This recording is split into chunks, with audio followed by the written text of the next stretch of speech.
हरिओम Basantpur, DJ Hariom Basantpur, DJ Hariom Basantpur, DJ हरिओम।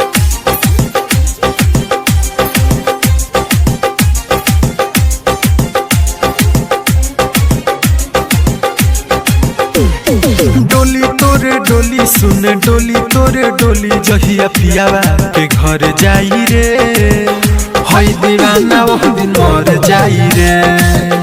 जहिया पियावा के घर जाई रे, हई दीवाना वो दिन मर जाई रे। जानी पूरा गाँव टोला जानी गाँव टोला तोरा ससुरोले खबर जाई रे, हई दीवाना वो दिन मर जाई रे।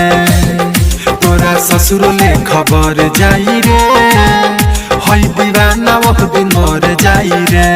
Mix by Aditya recording studio Gopalganj, Gopalganj. DJ Hariom Basantpur, DJ Hariom Basantpur, DJ Hariom Basantpur, DJ हरिओम।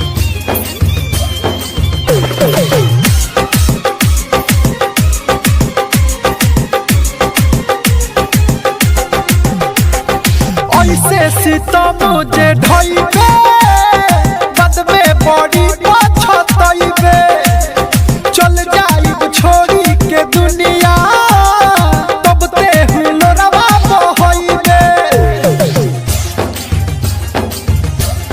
हाँ हाँ ऐसे सीतम जे ढइबे बद में बड़ी पछतइबे, चल जाइब छोड़ी के दुनिया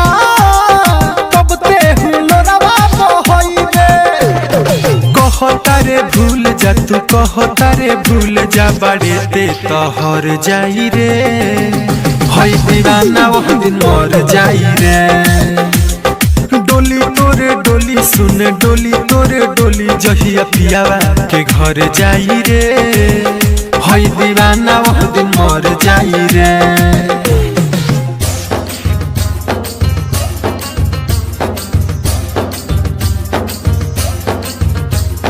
DJ Hariom Basantpur, DJ Hariom Basantpur, DJ Hariom Basantpur, DJ हरिओम।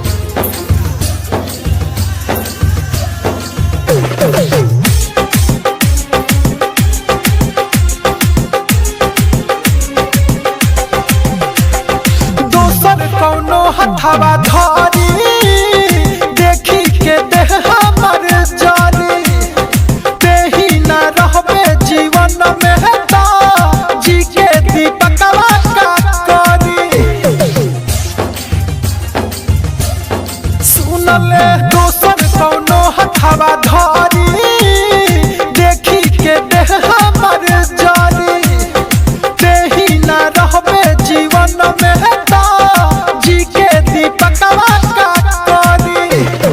मनोज से सनाथ जानी मनोज से सनाथ तो तोरा पजर जाई रे, हई दीवाना वो दिन मर जाई रे। डोली तोरे डोली सुन डोली तोरे डोली जहिया पियावा के घर जाई रे, हई दीवाना वो दिन मर जाई रे।